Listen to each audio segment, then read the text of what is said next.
Welcome to NDTV. I am right now on the ghats of Varanasi, one of the hottest political seats, especially in Uttar Pradesh, from where Prime Minister Narendra Modi himself is contesting against India Bloc's Ajay Rai. Now, it has been a long drawn elections, around more than 1.5 months, 7 phases, and Uttar Pradesh went to polls in all 7 phases. Now, I have with me, of course, two very esteemed guests who are joined here, Pritish Acharya ji and Mr. Vaibhav, the spokesperson of the Congress. Mr. Acharya is, of course, a political analyst who supports the BJP. Now, we're going to break down the 7 phases of the Uttar Pradesh here with these two gentlemen, of course, here. Pritish ji, सबसे पहले मैं आपके पास आऊँगा. BJP ने शुरू किया बोलकर हम 400 पार का नारा था, लेकिन उन्होंने शुरू किया बोलकर उत्तर प्रदेश में 80 सीट है. अब 7 चरण हो गए, चुनाव खत्म हो गए.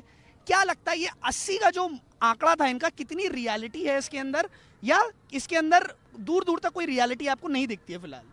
निश्चित रूप से मैं कह सकता हूँ अपने अनुभव के आधार पर कि वो एंटी इनकम्बेंसी जो कही जाती है वो इसलिए असर नहीं कर रही है क्योंकि कोई सशक्त विकल्प विपक्ष दे नहीं पाया. कोई विज़न, कोई अपना डॉक्यूमेंट, कोई भी अपनी 100 डेज़ का एक वे कि हम इस तरह से चलाएंगे जब जनता के पास कोई विकल्प नहीं है.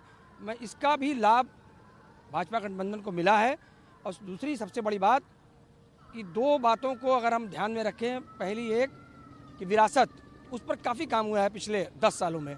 आप संस्कृति को देख लीजिए, निर्माण को देख लीजिए, धर्म, अध्यात्म, कल्चर, हेरिटेज. साथ साथ आप एक तरफ चंद्रयान, मंगलयान की बात अगर करते हैं तो उनका सफल प्रक्षेपण, मतलब विज्ञान. आप विपक्ष की बात कर रहे हैं ना कि विपक्ष का एक नैरेटिव नहीं बन पाया. हमारे पास विपक्ष के कांग्रेस के स्पोक्सपर्सन है. वैभव जी, एक बात बताइए, कहीं ना कहीं देर तो आए, ये बात तो माननी पड़ेगी. गठबंधन का जो पावर थी या पावर हो या है, वो थोड़ी सी देर में दिखी. इंडिया अलायंस की जो सीट शेयरिंग थी वो काफ़ी देर में सॉल्व हुई. तो क्या इनका, प्रीतिश जी का कहना कितना सही है कि ऑपोजिशन कन्विंसिंग नहीं है ऑडियंस के लिए, जनता के लिए? सॉरी, नहीं, देखिए, मैं ऐसा नहीं मानता. कब क्या होना है वो तभी होता है, समय पूर्व निश्चित होता है, मैं ये मानता हूँ, क्योंकि हम सनातन में विश्वास रखने वाले लोग हैं. लेकिन एक बात बड़ी ये कह रहे थे कि हमने जो भी बात की 1 साल पहले, जब हमने इंडिया का गठन किया, पहली मीटिंग हुई तो यही बीजेपी के लोग कहते थे कोई नहीं जा रहा है, सब पहुंच गए. फिर अगली मीटिंग नहीं हो पाई, छीटाकशी हो रही थी. बट इंडिया ने अपने विजन को पब्लिक तक पहुंचाने का काम किया. हमने, जो हमारे नेता राहुल गांधी 10,000 किलोमीटर पूरे देश में यात्रा किए. जनता के बीच जो समस्याएं थी, जो मुद्दे थे, जो उनके समाधान, उनके तरफ से जो सुझाव आए, उस पर हमने काम किया. और हमने 5 न्याय और 25 गारंटी का वादा किया. सभी जो इंडिया जनबंधन के साथी हैं वो सब जनता को हक और न्याय देने की बात कर रहे हैं. हम नौकरी वैभव जी, सवाल ये उठता है कि क्या ये मैसेज जो है पहुंच पाया जनता तक? एक तरफ जी बताइए, एक तरफ न्याय और आपने गारंटी की बात करी, दूसरी तरफ जो भाजपा का वो था, एजेंडा था, वो मोदी की गारंटी बार बार कहा जा रहा. तो क्या वो पहुंच पाया? देखिए, हमारी जो गारंटी थी वो गरीब के लिए थी. किसान को MSP की गारंटी, कर्ज माफी, महिला को न्याय की बात, महिला को 50% आरक्षण की बात, उसको प्रतिमाह 8,500, साल का 1 लाख देने की बात, युवा को नौकरी की गारंटी. और मोदी जी ने क्या कहा? हमने 80 करोड़ लोगों को 5 किलो चावल दिया और आने वाले 5 साल और देंगे, ये है मोदी की गारंटी. तो जनता ने कहा कि 5 साल तक और 5 किलो चावल देने की गारंटी नहीं, हमको रोजगार चाहिए. यही मोदी. मैं प्रीतिश जी के पास ये सवाल 10 सेकंड में पूरा करता हूँ.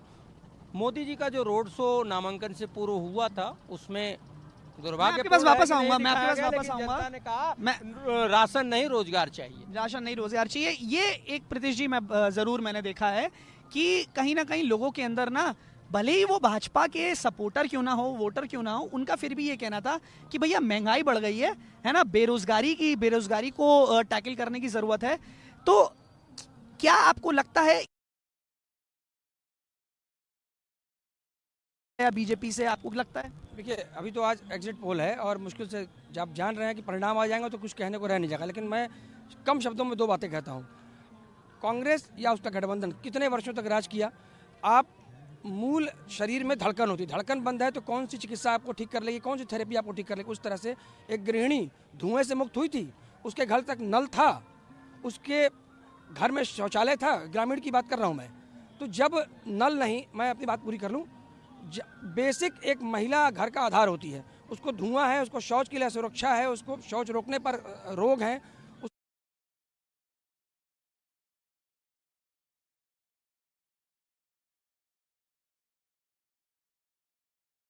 नहीं। आंकड़े क्या कहते हैं, कितनी एफआईआर है, कितने अपराध हो रहे हैं, क्या ये बम विस्फोट पूरे देश में बंद कम हुए कि नहीं, जहर खुरानी ट्रेनों में कम हुए, ट्रेन एक्सीडेंट कम हुए कि नहीं। उसके अलावा गृहिणी आज जो एक महिला है उसको लाभ मिला है। आप इस बात को मान लीजिए, कितने घरों में नल पहुंचा, जल पहुंचा, कितने घरों में गैस पहुंची, धुएं से मुक्त हुआ, शौचालय बने।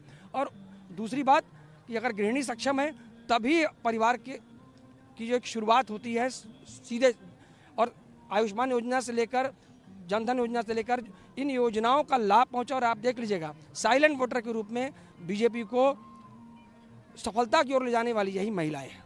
ये बात हो रही है वैभव जी, है ना, कि बीजेपी ने सबसे ज़्यादा जो टारगेट किया है वो महिला वोटर को किया है। चाहे चुनाव से पहले 33% आरक्षण की बात हो, या फिर अभी आने वाले समय में सब्सिडी जो दी गई गैस के ऊपर।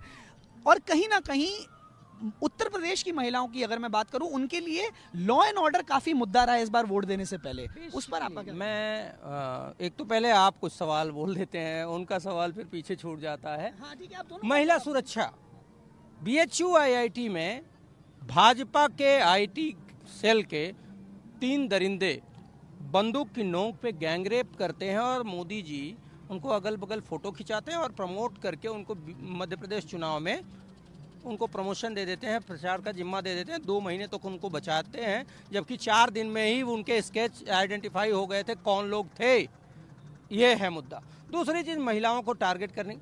33% आरक्षण में भाजपा ने महिलाओं के साथ ये छल किया कि एक ऐसा राइडर लगा दिया कि जब तक अगला सेंसस और परिसीमन नहीं होगा तब तक ये आरक्षण नहीं। जबकि कांग्रेस ने उस बिल को सपोर्ट किया और कहा कि तत्काल आप इसको क्यों नहीं लागू करते हैं, इसी चुनाव से लागू कर दीजिए। तो ये छल किया बीजेपी ने। तीसरा, धुआं की बात करते हैं। बहुत सारे लोग हैं, लोअर मिडिल क्लास के लोग जिनके पास 2 सिलेंडर होगा। मैं दावे के साथ कहता हूँ 90% घरों में 1 सिलेंडर खाली होगा, क्योंकि जो 400 का सिलेंडर कांग्रेस के समय में मिलता था तो वो भराना आसान होता था। आज की स्थिति ये है कि 1000-1200 तक चले गया। ये 400 से 1200 करते हैं, कोई नहीं जानता है, लेकिन 100 रुपये अगर घटाते हैं तो ढोल पीटने लगते हैं। ये बातें हैं, इस पर हमको ज़्यादा विचार करने की आवश्यकता है। रही बात महंगाई और बेरोजगारी, 70 साल की ये बात करते हैं। चंद्रयान एक फेल हो गया, जो पहला मिशन, उसकी बात नहीं करते हैं, जहां मोदी जी खुद गए थे लॉन्चिंग के समय। दूसरा जो सफल हो गया वो उसकी ये वाहवाही लेना चाहते हैं। लेकिन हम जब नेहरू जी के समय में इसरो वगैरह ये सब जब गठित हो रहा था, हम इसका प्रयास कर रहे थे, तो यही जनसंघ के लोग कहते थे कि देश में खाने को नहीं है और ये लोग आसमान में उड़ने की बात सोच रहे हैं, तो मजाक बनाते थे। लेकिन वो विजनरी पर्सन थे नेहरू जी, जिनकी वजह से हम मंगल पर पहले प्रयास में पहुंच जाते हैं, जिसका क्रेडिट खुद मोदी जी ले रहे हो। चलिए, बहुत बहुत धन्यवाद हम दोनों ने आपसे। मैं आपसे बस एक शब्द में आप मेरे को बताएंगे, क्योंकि हमारे पास समय की बहुत कमी है, बस एक शब्द में 80 में से कितनी सीट भाजपा जीत सकती है इस बार? देखिए, एग्जिट पोल का आने वाला परिणाम एक बार में बस एक शब्द बता रहा हूँ। मुझे लगभग, अगर कोई अनहोनी होती है जो कि कैलकुलेशन से ऊपर की बात है ना, तो 80 में 80 यूपी में आएगी। और एक बात और, यह शिव की नगरी काशी है। 10 सेकंड में अपनी बात कह रहा हूँ। यहाँ शिव तत्व, यहाँ से प्रधानमंत्री हमने चुना है सांसद के रूप में। मैं अपनी बात सुर में कहूँगा। देखिए, हमारे पास समय की थोड़ी कमी है, सुर जरूर सुनना चाहेंगे। बस मैं 1 मिनट के कर रहा हूँ।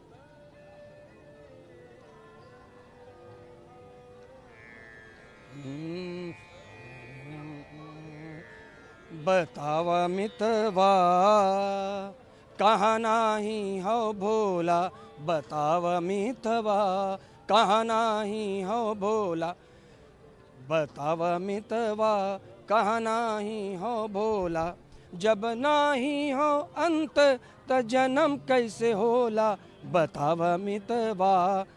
कहाँ नाही हो भोला, यही सब कुछ देवें यही मांगे लेके झोला, यही सब कुछ देवें यही मांगे लेके झोला, आदि अंत दोनों में मगन रहे चोला, बतावा मितवा।